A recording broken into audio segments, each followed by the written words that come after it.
वेदवीर जी, जी। दो बातें इस सारे अकाउंट में मेरे को अ, दिमाग में आती हैं that stand out. Number one, Abrahamic culture में ग्रैटिट्यूड की टोटल एब्सेंस।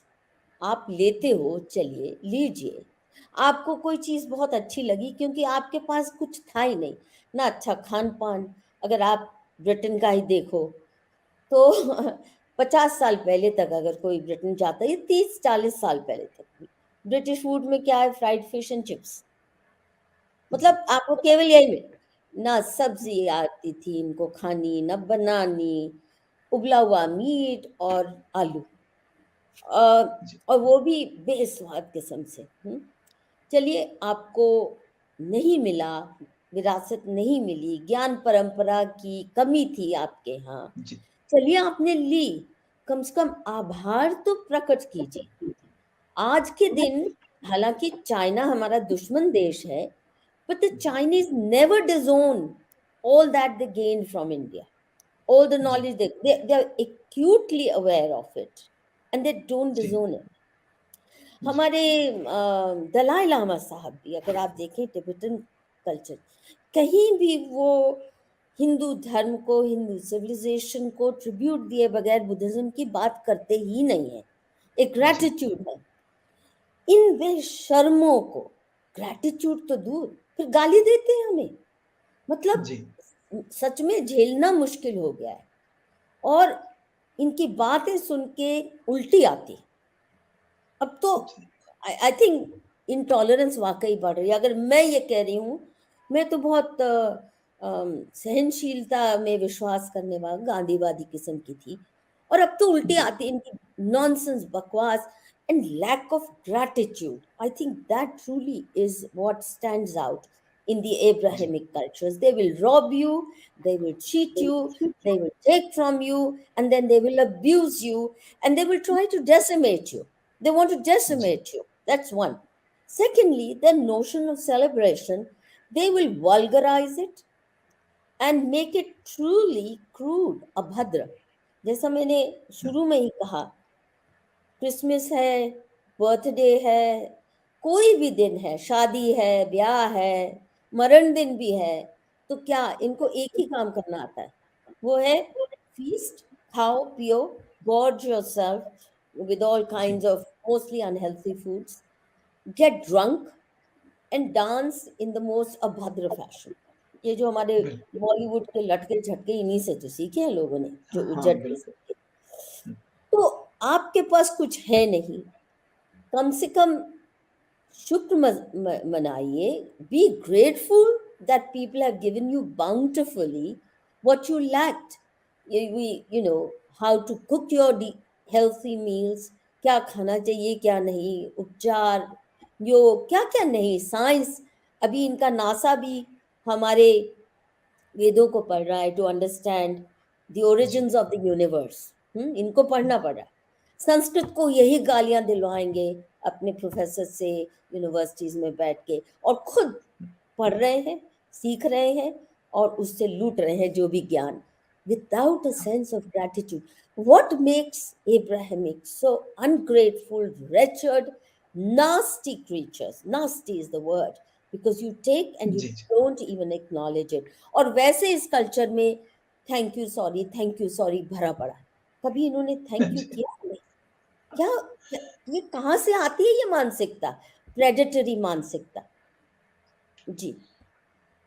ये है एक आपने सुना होगा कि एक जो है कुलीन व्यक्ति होता है, एक अचानक रूप से कोई आर्थिक रूप से संपन्न हो जाए, तो उसमें वो कुलीनता नहीं आती है। तो दोनों में यही अंतर होता है। भारतीय जो ज्ञान परंपरा है वो वैदिक युग से, क्योंकि ब्रह्मा और सप्तर्षि के समय में कैलेंडर को जो है ना एस्ट्रोनॉमिकल ऑब्जर्वेशन के साथ जोड़ दिया गया था।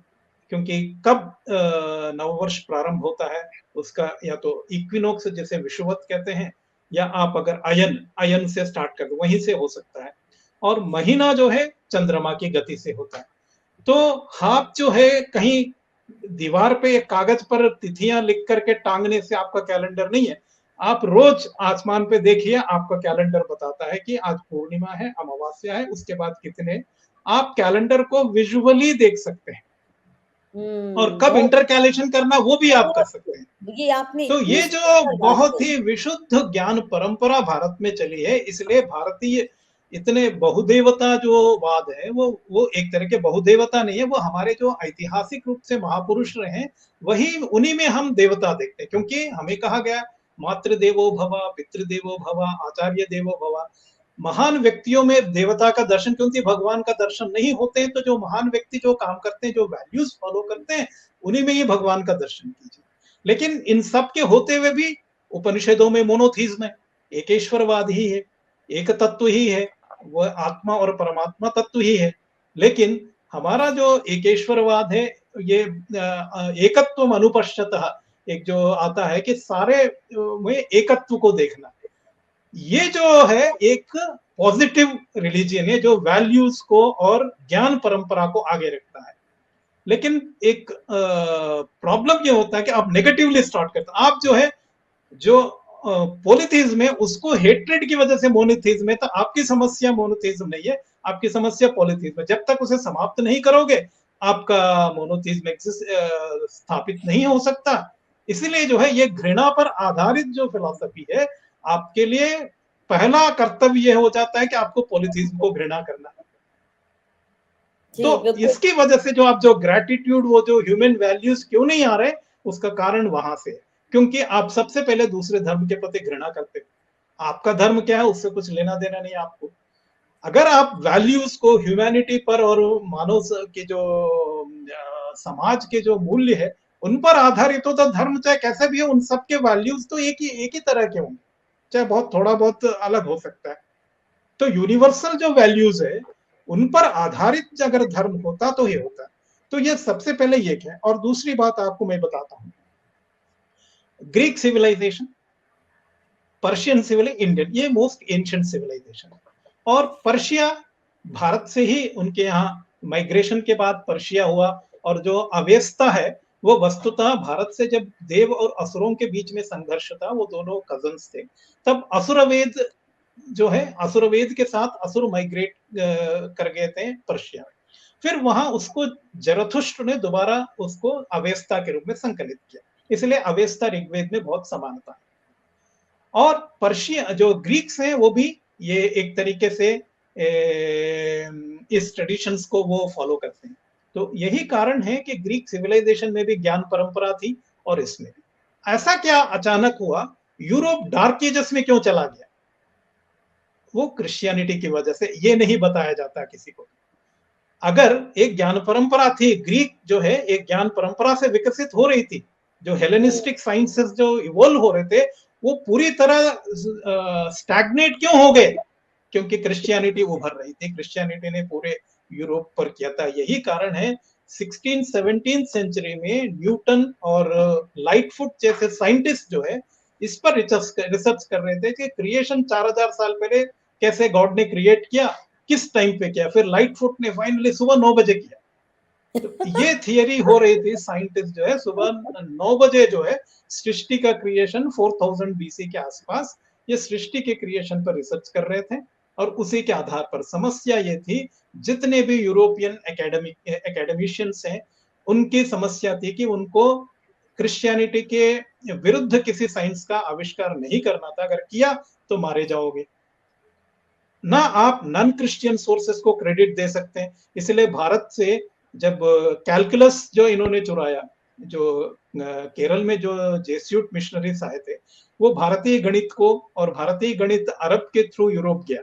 तब जाके ही जब भारतीय ज्ञान, ये जब यूरोपियन से ना, ये जो क्रूसेडर्स वाला जो एज था, वो जेरूसलम को वो मुक्त करने के लिए बहुत से क्रूसेड्स हुए, लेकिन वो सफल नहीं हो पाए। लेकिन अरब्स के साथ बहुत क्लोज इंटरेक्शन की वजह से उन्होंने अरबिक सीख ली। अरबिक की वजह से जितने भी भारतीय ग्रंथों को अरबिक में जो ट्रांसलेट किया गया था, उसको पढ़ के उनको दोबारा रीट्रांसलेट किया। फिर क्या हुआ कि जो फ्लोरेंटाइन मर्चेंट्स थे, वो बिजनेस वाले थे, उनको किसी ज्यादा पैसा कमाना उनका मुख्य उद्देश्य था। उन्होंने देखा अकाउंटिंग के लिए भारतीय जो न्यूमरल्स वो बहुत आसान है, ये रोमन न्यूमरल्स में बहुत समस्याएं होती, कैसे अकाउंटिंग की जाए, तो उन्होंने रिवोल्ट करना स्टार्ट किया। तो वहां से रिनेसा ऑफ यूरोप स्टार्ट होता है। ये जो पुनर्जागरण है, इसकी जरूरत क्यों पड़ रही है? क्योंकि क्रिश्चियनिटी ने आपके दिमाग पर जो है आपके दिमाग को चलने नहीं दिया, ज्ञान परंपरा आधारित व्यवस्था ही नहीं थी उनके पास। हाँ, जो फिजिकल साइंसेस जो 400-500 वो एक स्वतंत्र रूप से डेवलप हुए, लेकिन जितने भी हमारे जो 8 सब्जेक्ट है, इतिहास है, लिंग्विस्टिक्स है, सब पर ये क्रिश्चियनिटी की छाया है। वो ये चाहते हैं 4000 बीसी में ही सृष्टि क्रिएट हुई, तो उससे पहले किसी कोई सभ्यता थी नहीं, और जीसस से पहले का कोई इतिहास हो तो उस पर इनको कोई इंटरेस्ट नहीं है, इसलिए सब पर इनको डाउट है। और डाउट जो है वो क्रिश्चियनिटी में एक डाउटिंग थॉमस होता है, उसका काम ये होता है कि डाउट करना, उसके पास कोई आधार नहीं है डाउट का। डाउट का भी कोई ना कोई फैक्ट होना चाहिए, किस फैक्ट के आधार पर आपका संदेह है। वो निस्संदेह संदेह करने वाले जो मूर्ख हैं, उन लोगों ने हमारे अंदर भी वही पिछले 200 सालों से वो क्रिएट किया। उन्हीं संदेहों को आजकल हम एक एकेडमिक थियरी के रूप में पूरे यूनिवर्सिटी में पढ़ाया जाए। तो ये 200-400 सालों में जो एकेडमिक सब्जेक्ट इवोल्व हुए, वो क्रिश्चियनिटी की जो दुष्छाया है, एक जो कुचेष्टा है, उनके जो कुतंत्र है, उसके आधार पर विकसित हुए। अब हमें उन सारे विषयों को दोबारा हमें अनुसंधान के आधार पर दोबारा स्थापित करना पड़ा, तभी एक ज्ञान परंपरा दोबारा स्थापित हो सकती है। लेकिन इन्होंने बहुत सारी अज्ञान परंपराएं ज्यादा पैदा की ज्ञान की जगह। अभी भी तो यही कर रहे हैं। One is shocked at their elite universities, the Ivy Leagues. और मुझे लगता है कि जिसको थोड़ी बहुत भी गुंजाइश रहेगी हो, मुझे तो कभी इससे ज्यादा कोई उम्मीद थी नहीं, परंतु जिसको थोड़ी बहुत भी हो, वो राजीव मल्होत्रा की स्नेक्स इन द गंगा पढ़ ले, इनकी यूनिवर्सिटीज करती क्या है, तो वो सारी गलतफहमियां दूर हो जाएंगी कि वहां जाके लोग बहुत ज्ञानी बन जाते हैं।